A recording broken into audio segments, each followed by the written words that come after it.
Some time ago, I remember some friends of mine adopted a 6-month-old baby.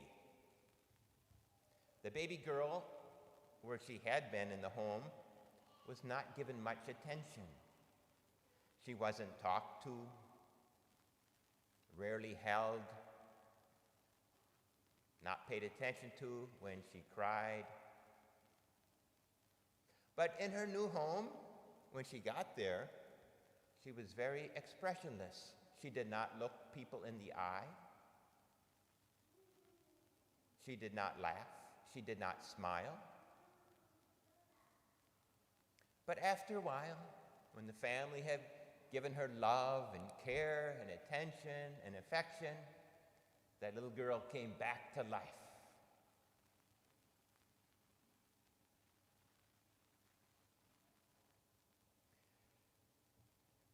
The leper in today's story understands isolation and rejection.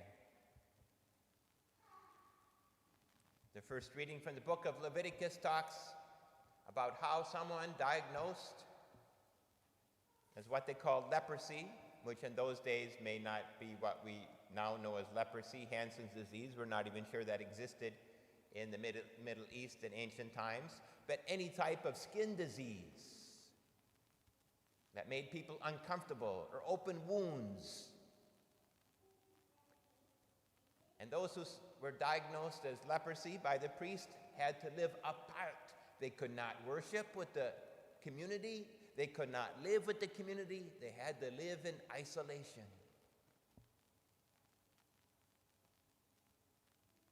It was considered to be abnormal and therefore bad, result of sin or evil one or the demon. That's what unclean meant. And it was forbidden to touch them. They were not to be seen, not to be heard, not to be touched. Isolation.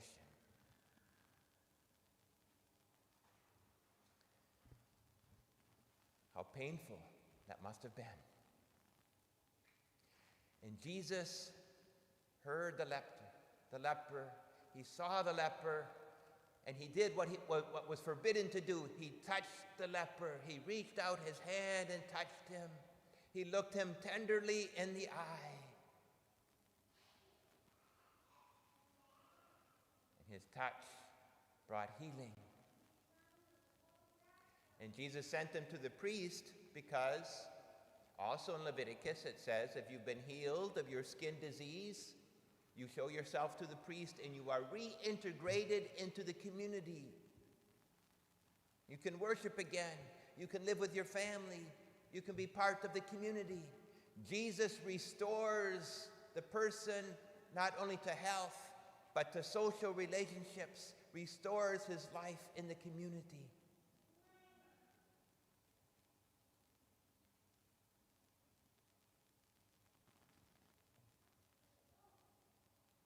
Perhaps the Israelite people wanted the lepers to remain separate. They didn't know anything about contagious diseases, nothing like that. It's because their open wounds, their skin diseases made them uncomfortable. It was disgusting. And perhaps unconsciously, they didn't want to deal with the open wounds that they had in their own hearts, in their own souls. Who of us has not experienced at one time or another isolation? Perhaps during this pandemic time, quarantine, so much isolation. People are not allowed to come and worship. Sick people alone, dying alone. What pain, what isolation, what brokenness. Or who has not experienced rejection in their life from inattentive or even abusive parents or other adults, from a rude boss, jealous colleague, an indifferent, self-absorbed friend or teacher. We can relate to the sense of rejection and isolation of the leper today.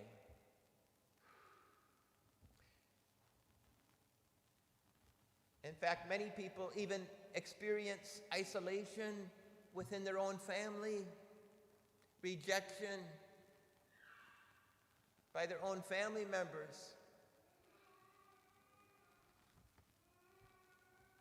Someone sent me an exchange of text messages between a husband and a wife. The husband sends a text message to his wife, "You're negative."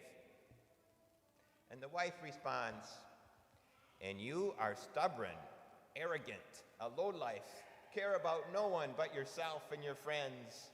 All you are interested in is your own self. All your life you have not fulfilled even one of your promises. It is only I who is putting up with such a miser and insensitive man. You good-for-nothing, fat, ugly man. Even your hair transplant has failed." And the husband responds, "I was just informing you that your COVID test was negative."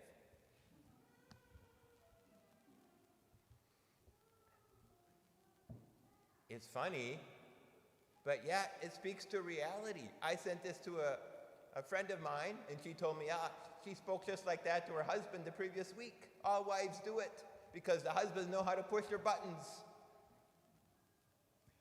I sent this to a friend of mine, a man, and he said, "Yeah, wives are like that." What does that mean? We can laugh. But people saw a certain truth to this. People that I shared this with saw a certain truth to this, and the truth is that people in their own homes, in their own marriages, in their own families, feel rejected, feel isolated. They have open wounds. In my life, I have felt rejected at times. I have known the bitterness that comes from being rejected, the anger, the tears, the feelings of vengeance, the emotional paralysis and anxiety.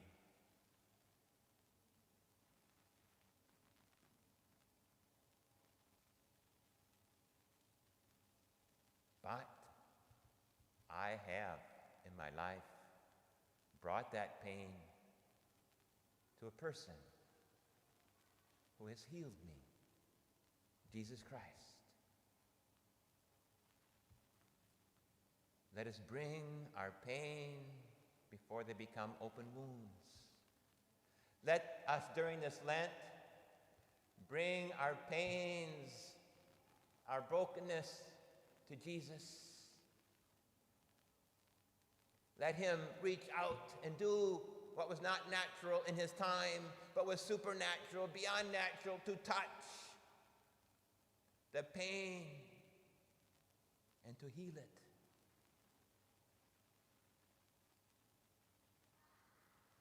Jesus took on the pain of the world in his cross. He knows our pain, and he wants us to share it with him so that we can be healed.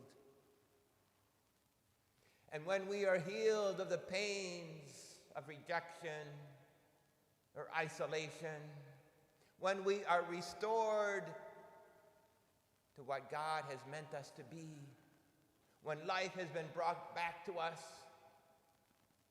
then we too become like Jesus, wounded healers. Because of our own wounds that have been healed, we can understand the wounds and the rejection of others. And during this COVID pandemic,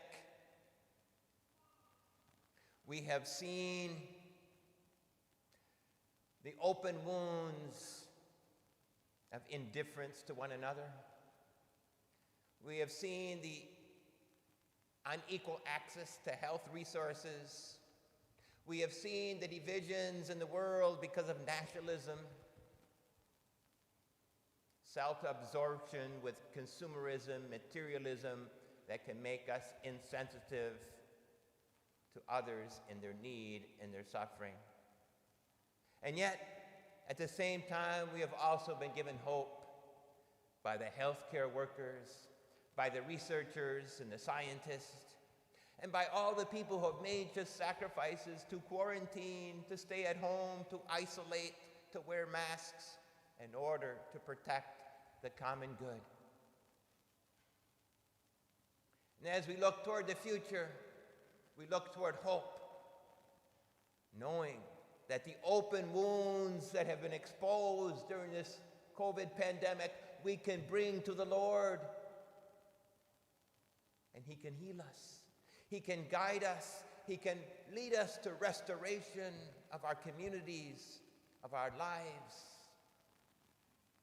Allow Jesus in His presence, in the community, in the Eucharist, in the Word. Allow Him to do what He did for that leper, to look him in the eye with tenderness.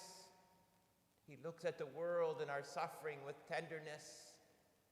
He looks at our pain and He reaches out and He touches us.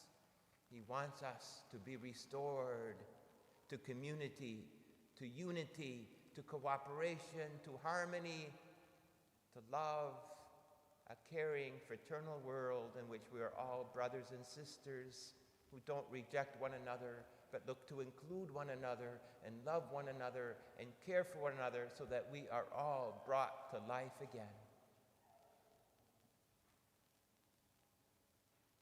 Amen.